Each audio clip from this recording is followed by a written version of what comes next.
Hi, my name is Arla. I'm a junior studying computer science at University of California, Berkeley. And in this video, me and my roommate Caleb, who's a junior studying applied math at Cal, will be answering the most commonly asked questions about UC Berkeley. Shout out Arla for making this video. Awesome roommate. I'm Caleb. Let's answer these questions. The first one is grade deflation real at Berkeley? It's yes and no. It really depends on your department. For each department, for example, the classes are usually, by each departmental guidelines, are usually curved to a B plus. So if you do average, you get a B plus. If you do slightly above average, you get an A minus. Above average A, below average B, etc. Which is normal. That's what they're aiming for. But some classes are definitely known to be hard. Some classes are easy A, just like any other college. But comparing UC Berkeley to other schools, it is harder to get straight A's at Berkeley. Yeah, grade deflation's real. I remember when I first got here, I was really stoked. I was really stoked when I got like a 50% because that meant I was like average, maybe above average. Like in some of my classes, our average was like 40%. And so, if you're not getting straight A's, straight A pluses, you're chilling. Like it's really hard to get straight A's. Like our other roommate like did it, so it's totally possible he got straight A's. I didn't. So it's whatever. It's fine. It's part of it. Do people really protest all the time? Yes, people protest all the time. Yeah, they do. It normally doesn't get in the way. Sometimes they block Dude, this one time they blocked like the whole gate and there's like this path. People had to like go across a river to get to class. Fortunately, I didn't have class that day, so I didn't have to worry about that. But yeah, sometimes it's the workers or the students. One time there was like a whole like barricade with tents and stuff. I thought they were all homeless, but it's just a bunch of students. But it's not really anything to worry about. They just kind of do their own thing. Not really. They don't protest every day, but there are a lot of protests happening at Berkeley. Most of our, are issue driven. It can be about the climate. It's mostly about the government right now. And it could be anything. You can just see a random protest while walking to class in front of Sproul. But no, they don't ever happen every day. How about the next spicy question? Okay. Is Berkeley racist? No, the thing... Berkeley's not racist at all. I say that Berkeley has some of the most diverse thought that I've seen on campus. Like, not like in campus, like ever. There's so many international students. I am fortunate enough to say that I have friends from every single continent, except for Antarctica. And everyone just comes together and it's so awesome. Like, it's so cool seeing so many different perspectives on things. And yeah, absolutely not even close. So Berkeley is one of the most diverse universities out there. There are 40,000 students, all from different backgrounds. Although there may have been some incidents in the past, that doesn't necessarily reflect the whole school. I have not encountered a single racism as an immigrant to this country. 99% of the people value inclusion, equity, and community. But obviously, just like anywhere else, there are bad apples in the community, and some incidents, occur due to those. But overall, no. How big are the classes? So a lot of the intro classes, they're taking freshman, sophomore year, maybe junior year, maybe there's like 600-700 people in it, like enrolled in it. When you get to upper divisions, like a lot of my classes as a math major have like between 15 and 30 people. So class sizes for the upper divisions are really small, and there's a lot of resources too. So it really makes it seem like not that big at all. But for lectures, lecture halls has like hundreds of people. Really depends on your major, and if it's a lower division class, intro class, they usually have a lot of people. This could be a couple hundreds or this could be thousands. But usually the upper division classes are less people. But the way Berkeley works is the real learning happens in the discussion sections, office hours, and lab sessions of those classes.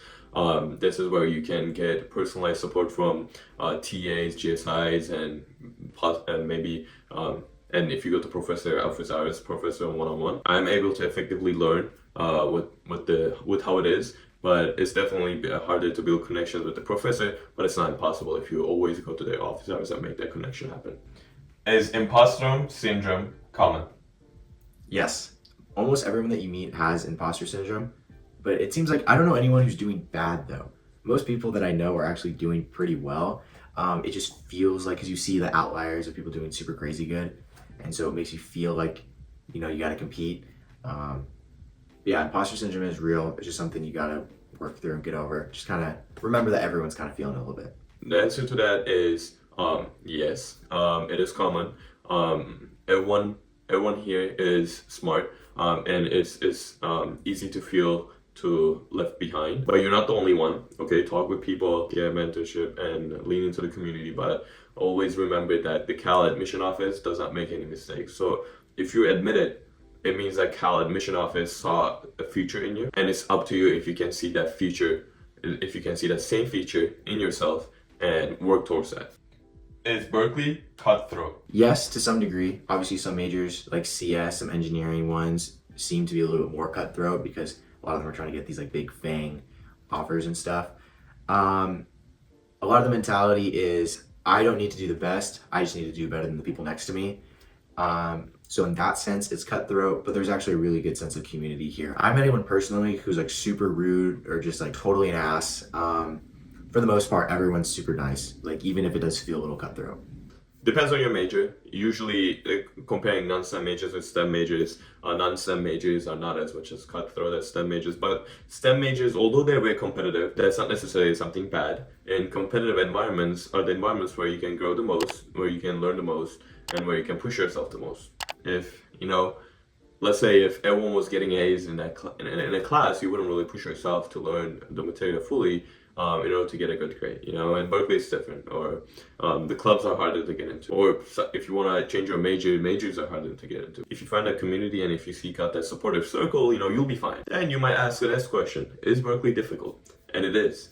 And it's supposed to be. It's a college. It's a four-year college. The Berkeley name is famous for a reason. Okay, but in college is the time and place where you grow the most, and you learn something new every single day. And let me tell you, you'll be challenged here.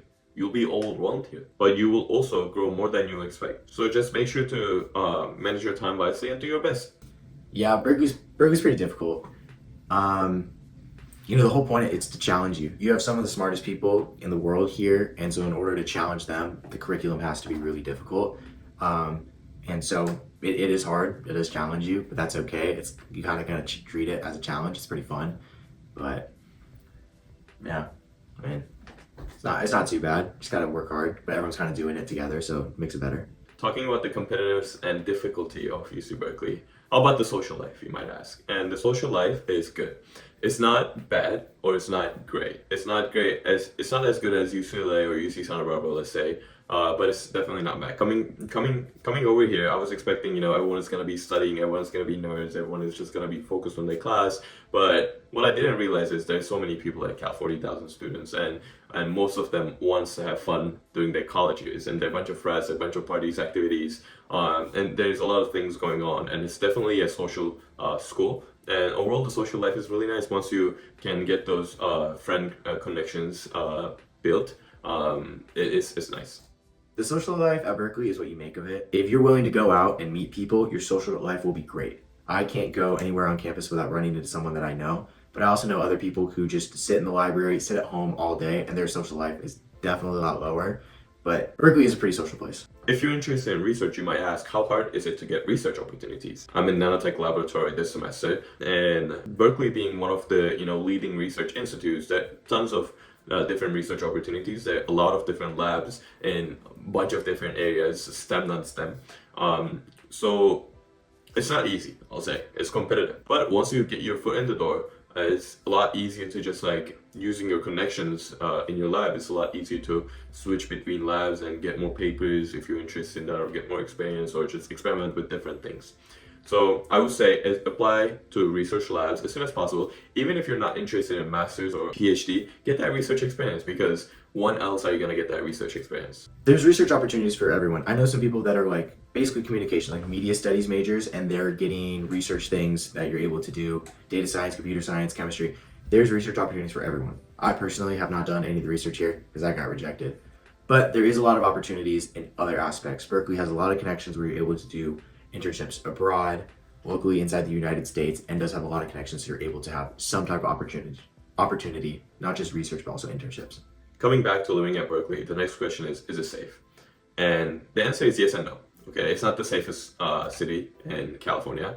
No, it's not the most dangerous. You have to be aware of your surroundings. You have to be alert. Especially at night. Don't walk alone home. Have a friend group or have Bear Walk. University provides service. You just call them and then they show up, and then they just walk you home. Although there is some crime, it's not like a war zone that people make out to be.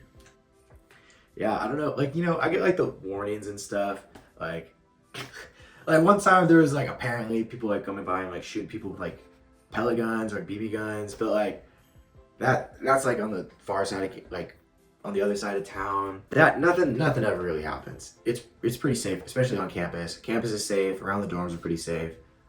Like there's some sketchy areas, but like for the most part, like it's a lot safer than USC.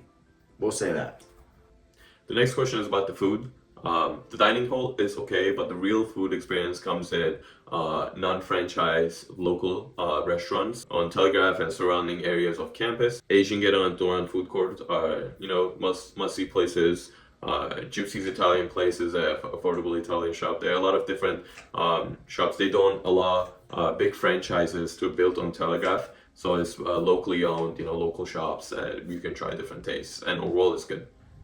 Food's mid. It's like really okay. I was really hoping the food would be better. Yeah, I don't know. I was really hoping that like coming to the Bay, I'd have like some good cuisines and stuff. But in Berkeley, I think the best thing we have is like Chipotle. There's actually a pretty good Thai place, like Thai food. But I don't know. If you like boba, we got plenty of boba. But like food's okay. A lot of boba. Yeah, a lot of boba. And I heard the dining halls. I don't know the dining halls, but I heard the dining halls are like super okay. Like some of them are better than others. Last but not least is, does the prestige of Berkeley matter? And the answer to that is kind of. If you're going to academia, having a Berkeley name definitely helps. If you're going to the industry, having a Berkeley name definitely helps. But the Berkeley name will not get you a job by itself. It really depends on the work you do. It really depends on your past experiences or the things that you know and how you can market yourself. Not only technical skills, but soft skills as well. So all these combined as a package will get you to a place that you want to go. But I'll say this, the prestige of Berkeley definitely opens some doors, and you can take advantage of it for the rest of your life. Depends.